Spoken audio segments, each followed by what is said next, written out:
The light October rain fell over the streets of Millbrook, a small town where everyone had known each other for generations. But that day, a stranger walked slowly along the wet sidewalk. Laura Sterling, at 58, wore a worn-out coat she had found at the back of her closet, a simple scarf covering her gray hair, and a pair of old shoes she hadn't touched in decades.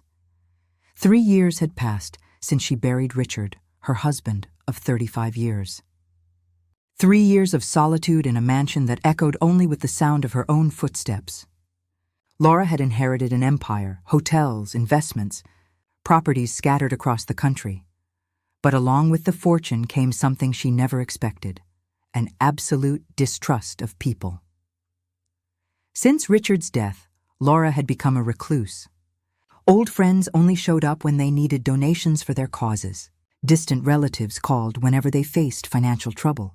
Even the household staff seemed to treat her with an artificial politeness, measured and calculated.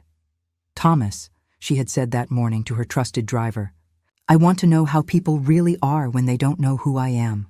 Thomas, a 62-year-old man who had worked for the Sterling family for nearly 2 decades, knew Laura well enough to understand that behind that seemingly eccentric idea was a wounded woman, trying to find a reason to believe in human kindness again. "Mrs. Sterling, are you sure about this?" Thomas asked, glancing in the rearview mirror as he drove toward the center of town. "Absolutely," Laura replied, adjusting her scarf. "I'll pretend to be just an older woman who needs help. I want to see if there are still genuine people in this world, Thomas. People who help without expecting anything in return." Now, walking along Millbrook's Main Street, Laura felt the weight of her own experience. She had chosen this small town on purpose, far from anywhere she could be recognized. With each step, she became more of the character she had created, a retired widow with limited means, trying to survive with dignity. The plan was simple. She would pretend to feel unwell on the street and observe how people reacted. Would they ignore her, help her only out of duty, or would she find someone who truly cared? Laura stopped in front of the small cafe, Sunrise, took a deep breath, and placed her hand on her chest, staging the beginning of her act. She began to stagger slightly, leaning against the building's wall. A few people walked past, glancing quickly before moving on. A businessman even crossed to the other side of the street. Then a gentle voice spoke. "Ma'am, are you all right?" Laura lifted her eyes and saw a woman around 45, with brown hair pulled into a simple bun and warm brown eyes filled with genuine concern. She wore a modest uniform, clearly a caregiver or nurse, and carried a plain bag over her shoulder. I think I'm a little dizzy," Laura murmured, staying in character. "Come on, let's sit you down," the woman said, gently placing Laura's arm over her shoulder. "My name is Rebecca. I'm a caregiver here in town. Let me help you." Rebecca guided Laura to a nearby bench, sat beside her, and pulled a water bottle from her bag. "When was the last time you ate something? You look very pale." Laura was surprised by the natural kindness in Rebecca's voice. I don't quite remember. Maybe last night." "That won't do," Rebecca said firmly, though without sounding scolding. "Wait here just a moment." Rebecca stood up and went into the cafe. Laura watched her through the window, seeing her speak to the attendant and take money out of her own wallet, which clearly didn't hold much. A few minutes later, Rebecca returned with a sandwich and a cup of hot tea. "It wasn't expensive," Rebecca lied kindly, sitting back down. "The owner is a friend of mine. Now eat slowly and tell me, do you have family here in town?" Laura felt a lump in her throat that had nothing to do with her act. It had been so long since someone showed her genuine concern not tied to her wealth or social status. "No, I'm alone," Laura replied. And for the first time in years, those words carried the deepest truth about her life. "Well, you're not alone anymore," Rebecca said with a warm smile. "At least not today. What's your name?" Laura hesitated for a moment. "Laura Johnson," she improvised, using her mother's maiden name. "It's a pleasure to meet you, Laura. Listen, I take care of Mrs. Henderson nearby. She's 87 and always says the house feels too quiet. How about I introduce you to her? I bet she'd be happy to have company for afternoon tea." Laura was moved by Rebecca's generosity. This woman, who clearly didn't have much money, had not only spent her own resources to feed her, but was now offering companionship and friendship, all to a complete stranger. "You don't know me," Laura said, testing Rebecca's kindness further. "Aren't you afraid of bringing a stranger into the home of the person you care for?" Rebecca tilted her head and studied Laura's face for a moment. "You know, I've worked with the elderly for 15 years. I've learned to read people. And you, Laura Johnson, may be going through a hard time, but I see kindness in your eyes. Besides," she smiled, "Mrs. Henderson was a teacher for 40 years. If you were dangerous, she'd figure it out in 5 minutes."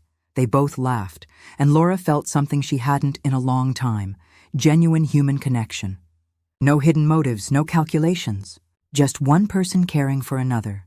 "Why do you do this?" Laura asked, genuinely curious. "Why do you care about a stranger on the street?" Rebecca grew thoughtful for a moment. "My mother always said we never know what battles other people are fighting. We all go through hard times. I believe that one small act of kindness can change someone's entire day. Sometimes it can even change a life." As they walked toward Mrs. Henderson's house, Laura found herself watching Rebecca with growing admiration. This woman, who probably earned in a year less than Laura spent in a month, radiated a different kind of wealth, the wealth of a generous heart. Across the street, Thomas observed everything from inside the car, as he had been instructed. He could see the change in his employer's face. For the first time in 3 years, Laura Sterling was smiling for real. But Thomas also noticed something else. The way Laura looked at Rebecca wasn't just gratitude.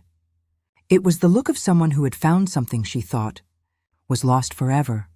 The hope that good people still existed in the world. What Laura didn't know was that this casual encounter was about to challenge everything she believed about trust, friendship, and the true worth of a person. And what she certainly couldn't imagine was how this well-intentioned lie would become the greatest test of her own ability to love again.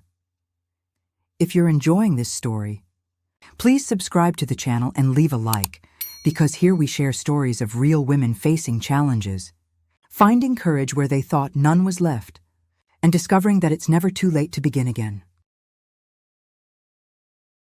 In the weeks that followed, Laura found herself returning to Millbrook again and again. What had begun as a social experiment had turned into something much deeper, a refuge from the loneliness that had consumed her for years. Rebecca had become part of her routine. Every Tuesday and Thursday, Laura Johnson showed up at Mrs. Henderson's house for afternoon tea. The dynamic was perfect. Mrs. Henderson, a former English teacher with a sharp mind and a witty sense of humor. Rebecca, with her endless patience and generous heart. And Laura, rediscovering the joy of genuine conversation. "Laura, dear," Mrs. Henderson said on a particularly rainy Tuesday, "you have the softest hands I've ever seen. They don't look like the hands of someone who's worked with them all her life." Laura's heart skipped a beat. She had invented a story about having spent her life working in offices. But small details like this constantly threatened to expose her true identity. "Oh, I've always used a lot of hand cream," Laura answered quickly. Hiding her hands in her lap, Rebecca, who was pouring the tea, smiled. "My grandmother used to say that well-cared-for hands were a sign of a woman who knew how to value herself, no matter how much money she had." That was the quality in Rebecca that touched Laura the most, her ability to find dignity and beauty in simple things. Rebecca never showed self-pity, even though Laura had learned that she supported her elderly mother with health problems and also helped her younger brother financially while he was in college. "Rebecca," Laura asked one day as they walked through the town's small park, "can I ask you something personal?" "You've never married?" Rebecca laughed softly. "Almost. About 8 years ago, I was engaged to a man. Well, a man who thought he knew what was best for me. He wanted me to quit working as a caregiver, said it was beneath me. He wanted me to become a secretary in his company. And what happened? I realized he didn't love me for who I was, but for who he wanted me to become. I understood that caring for people is my purpose, not my limitation." Rebecca stopped and looked at Laura. "And you, Laura? Were you ever married?" Laura felt a tightness in her chest. "Yes, for a long time. He passed away 3 years ago." "I'm so sorry," Rebecca said, gently touching Laura's arm. "It must have been a great love." "It was," Laura replied, and for the first time since Richard's death, she managed to speak of him without being overwhelmed by grief. "But you know, Rebecca, I think I lost the ability to trust people after he was gone. Everyone seemed self-serving." "I understand that," Rebecca nodded. "When we're vulnerable, sometimes we attract the wrong people. But we can also close ourselves off so much that we lose the right ones, too." These conversations were changing Laura deeply. She began to question years of self-imposed isolation. Had she been fair in judging everyone around her? Had her wealth become a barrier to genuine relationships? Meanwhile, Thomas watched the transformation in his employer with a mixture of joy and concern. Laura was more alive than he had seen her since Richard's death. But he knew the truth would eventually come out. "Mrs. Sterling," Thomas said one afternoon as he drove her back home, "don't you think you should tell Rebecca the truth? This situation is becoming complicated." "Not yet, Thomas," Laura replied, gazing out the window. "For the first time in years, someone sees me just as Laura. Not as the wealthy widow, not as a business opportunity, not as a potential donor. Just as a person. Do you understand how precious that is to me?" Thomas sighed. He did understand, but he could also see that Laura was becoming attached to her friendship with Rebecca, and that this lie could destroy everything. Things grew even more complicated when Rebecca began sharing her own financial worries. Rebecca's mother needed surgery that her insurance didn't fully cover, and Rebecca was taking on extra shifts to come up with the money. "Sometimes I lie awake at night wondering how I'll manage," Rebecca confessed to Laura on an especially difficult afternoon. "But then I remind myself that I always find a way. God has never let me down." Laura's heart broke. With a single phone call, she could solve all of Rebecca's financial problems. But how could she do that without revealing who she really was? "Rebecca," Laura said carefully, what if an opportunity came along? A job that paid better? Do you know someone who needs a caregiver?" Rebecca asked hopefully. Laura hesitated. "Maybe, let me ask around." That night Laura couldn't sleep. She was ready to offer Rebecca a job. She could invent that she knew a wealthy woman who needed care. But that would mean deepening the lie even further. "Thomas," she said the next morning, "arrange everything. I want Rebecca to come work for me, but she still can't know who I really am." "How do you plan to manage that?" Thomas asked. "Tell her you know an elderly widow who's lonely and needs some light care and companionship. Say that the lady is eccentric and values her privacy very much.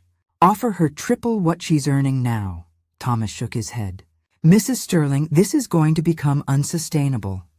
But Laura had already decided. In Rebecca, she had found not only a friend, but perhaps the most genuine person she had met in years.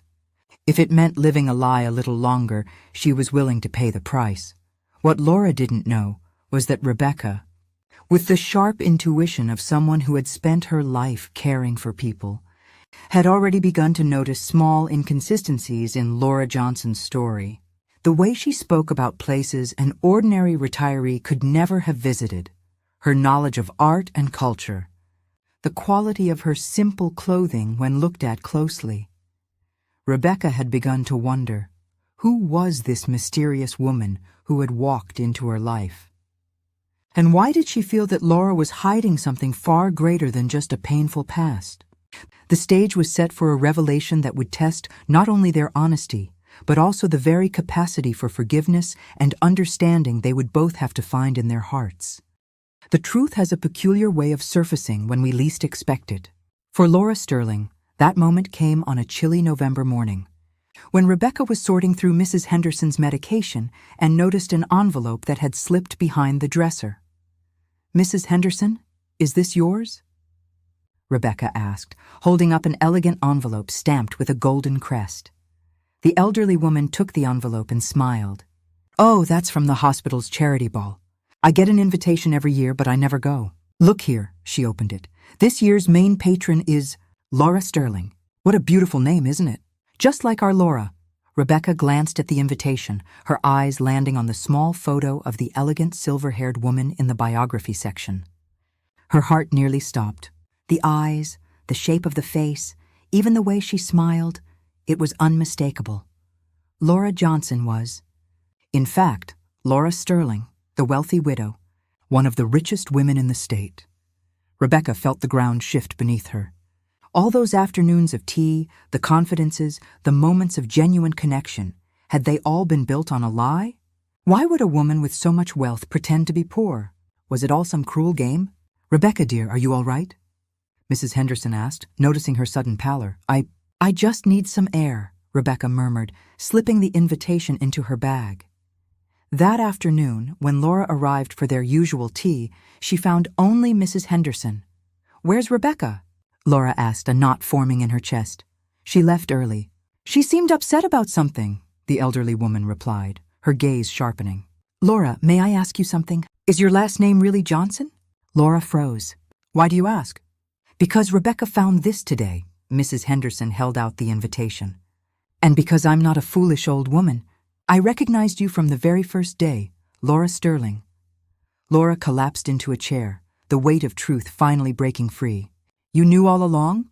A teacher for 40 years learns to recognize when someone is playing a role, Mrs. Henderson said gently. The real question is, why did you feel you had to lie? With tears in her eyes, Laura poured out the truth. The loneliness, the mistrust, the desperate longing to be valued for who she was, not for what she owned. And now I've lost the only real friendship I've had in years, Laura sobbed. Perhaps not, Mrs. Henderson said thoughtfully.